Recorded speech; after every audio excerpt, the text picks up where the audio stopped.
What's going on, YouTube? Welcome to the Granny Geek Show. Today, we are going to be taking a look at a special device to help you if your vehicle doesn't have Apple CarPlay. This here is the RC08, and we're going to put it through its paces and all the things that it can do. So before we do that, hit the like button, subscribe, and click the bell so you don't miss as we cover all things tech. I'm Chris Grant Jr. It's the Granny Geek Show. All right, so the RC08, disclaimer, this was sent over to me. Nonetheless, this will be an honest, straightforward review. It's Apple CarPlay, Android CarPlay compatible, but it can do a lot more. So I'm gonna walk you through the setup and how to use all the various functionalities. Then of course, we're gonna take it into the car, see where I end up mounting this thing, and then answer the question, is it worth you spending your hard-earned money on? Let's get into it. All right, so with the device right here, we'll put it to the side as we take a look at what you get in the box. Obviously, you get the device, but I pulled that out, started it up, and turned it on so we could walk through some of the features. This is where the device would be. Once you pull the device up, you got your styrofoam here. And right here, first of all, and this is in a plastic bag as well, but I took it out, you've got your camera, and this is your backup camera that you'll actually be able to wire to your car. It's got the red wire to wire it directly to your backup so that when you put the car in reverse, it turns on the camera feed. We'll talk about this a little bit later. This is your car mount arm. It's got a suction cup here. Okay, and right here we've got our auxiliary cable. It was really nice for them to include this. Of course, a lot of people already have auxiliary cables, but it never hurts to have another one of these lying around, so that was good on them. Here we've got a metal plate, and it's got an adhesive back, and this would be a platform for the suction cup to mount onto. So the adhesive right here, you pull that off, put that on your car where you want to mount it, and then this is for the suction cup. So taking a look around the device while we have it here and on, you see it's pretty thin for a 7-inch display that is nice and bright, responsive, etc. It's not going to be super thick. On the back here, you see your attachment for your car mount as well. Speaker grill is here on the back. Now on the top, you've got your power button. This would be where I would believe a camera would go in, but this model doesn't have a camera on it. It looks like ventilation or speakers here as well. And then on the bottom, we can see all of our I/O. We've got our charging port here, as well as your SD card where you can record. I believe you can play media from here. I'm not sure, but I believe you might be able to also record what comes in via the camera feed. Speaking of which, we have the AV in for your camera feed and then your auxiliary out for your audio out.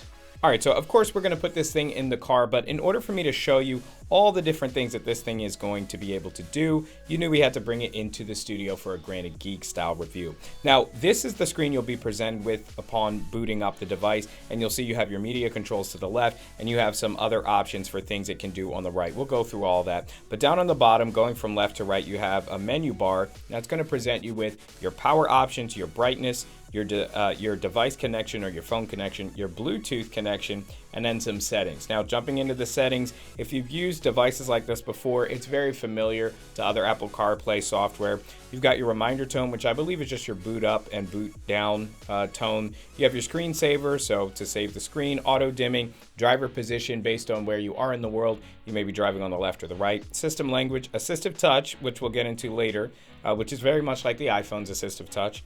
Then you have clear connections, which is going to forget all the devices it's connected with. And then there's a QR code here that you can scan in order to see a startup and tutorial video. In the top right, you have your Apple CarPlay connection as well as your AirDrop connection. So when we go out of here, we see Apple CarPlay, which we'll get into. I don't have an Android device, so we're not going to be looking at that today. But then on the right, you have AirPlay. Now this is the crazy one because yes, it does allow you to mirror your phone to this display. So you have to use this. Obviously, with great power comes great responsibility. You're not supposed to do this while you're driving to watch movies and TV shows and things like that. But if you're ever stopped in your car or waiting, you can put anything that's on your iPhone screen here on this display. And this also just means that you'll have access to apps that maybe don't have a CarPlay equivalent. So here on the bottom we have Superlink, and what this allows you to do is to play video with even the phone off. So I have my iPhone down here, we'll get into that a little bit later. So with your iPhone off, you'll be able to play video from a selected amount of services. I believe Prime, YouTube, Netflix, those kinds of things. You have your Bluetooth music, which is just like any Bluetooth music player. and then your audio output. So there are a couple of ways to output audio, either through the speaker that's built into the device, which I don't recommend. You can do Bluetooth, which is connecting to your car, your vehicle's Bluetooth system. That's the method that I find is best because it's all wireless. I don't have to plug anything in. You have your FM, which it can transmit locally, and you can tune to that station in your car, and you'll be able to hear the audio coming from your phone or whatever's plugged into this device. Then you have your auxiliary. This does have a headphone jack, and you'll be able to see right on the bottom you have your auxiliary, and you'll be able to plug into that, and then it will output audio through there into your car if you have an aux cable. So 4 different ways of connecting to your audio here. All right, so let's start with AirPlay, as this is one of the defining features of this device. It allows you to mirror what's on your phone onto this device. So the way you do that, going from the home screen, is you want to click AirPlay. If it's not in AirPlay mode, if it were previously in some other mode, it's going to ask you to confirm that you want to go into Bluetooth mode. You simply click confirm with that, and it'll take you to this screen. Then what you're going to do is you're actually going to connect onto the Wi-Fi. Then you can go into your phone, go to the AirPlay tab, and you're going to see Smart Screen. Now, once you tap Smart Screen, lo and behold, very easily, you now have your phone screen being mirrored on this device. When you're parked, again, I say when you're parked and the vehicle's not in motion, you can watch all the Granted Geek you want. Now, you can get the video on here up to, I believe, 720p. The display itself is a little lower than 720p, but trust me, for things like CarPlay, maps, and those things, you're not going to see any problem with the resolution. Certainly at the regular distance that you're going to have it from your face while you're driving, it's just the same, if not higher resolution than a lot of car screens anyway. But I'm just going to give you an idea of the latency, because it's super low latency of the playback from the phone versus what it's airplaying to the RC08. Desktop class ports. So we're going to take a look at it. Hit the subscribe button and click the bell so you don't miss, because we cover all things tech. I'm Chris Grant Jr. It's the Grant Geek Show.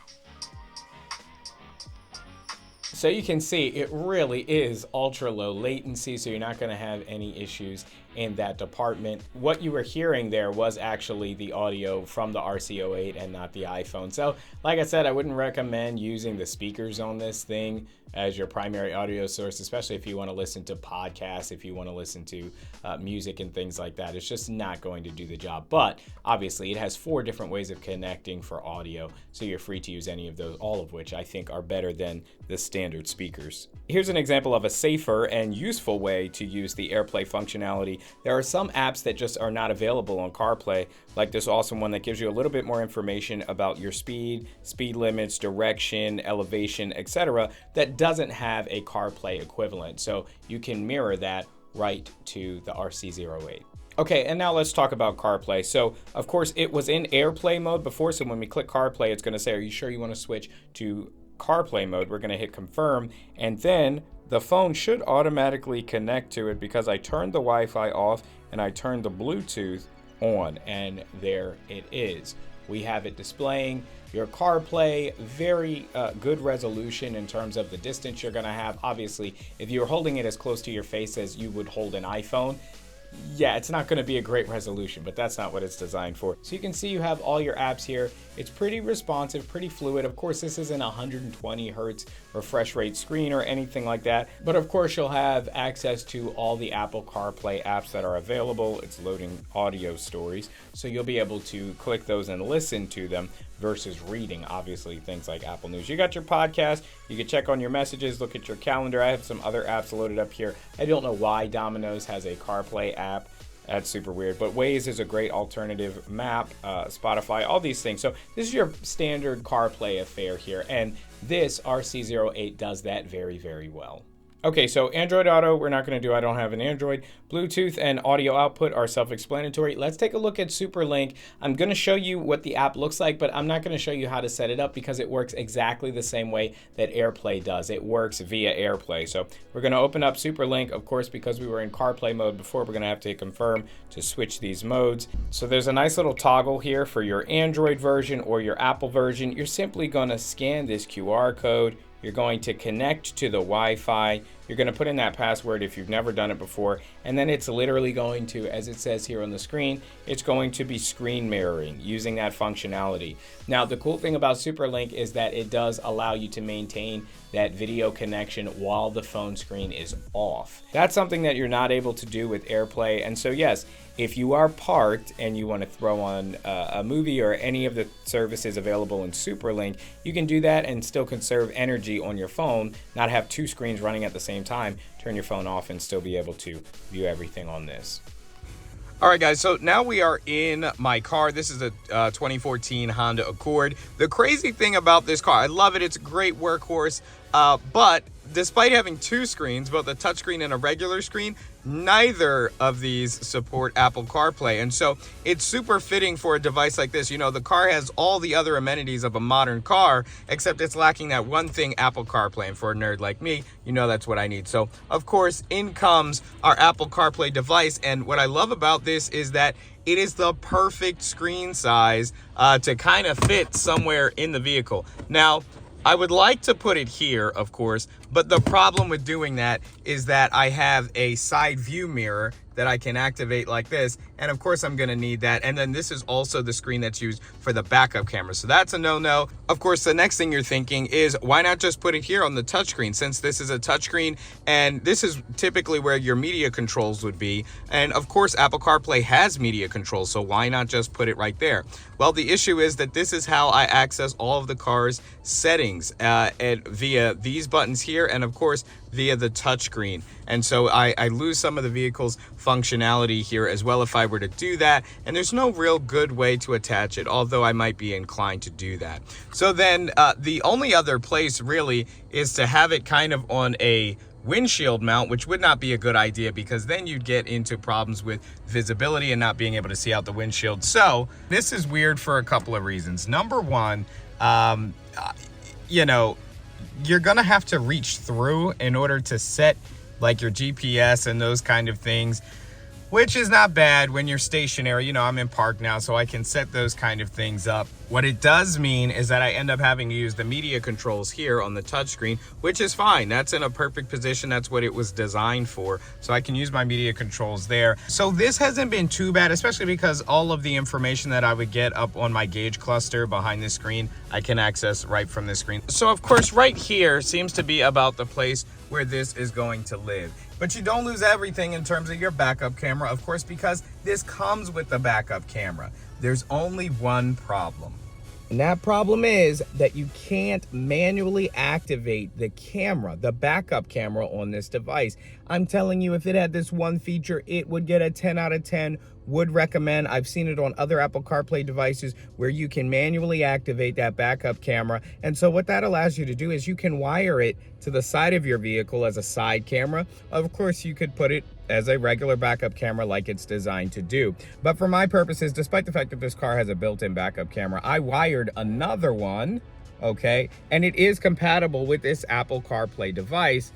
However, because of the software here, you can't trigger it manually. And so that really is a downfall for me. Okay, so what can I say? The RC08. It's a great device. Honestly, it was almost made for me. There was one issue with it, but the form factor is great. The display is great for what it is. Of course, this isn't some 120 hertz 4K OLED screen. This is meant for being viewed at a distance in your vehicle. It gets plenty bright and actually plenty dim, as I mentioned before. Sometimes at night, these screens don't get dim enough and it's a little distracting, sometimes even blinding. So it's great that this gets nice and dim. It has a ton of functionality. I never have to worry about, will I be able to use certain apps that have CarPlay equivalents or ones that don't. Everything I can get on CarPlay is available here, and the apps that I can't use with CarPlay are available here via AirPlay. You've also got SuperLink. Again, use this responsibly.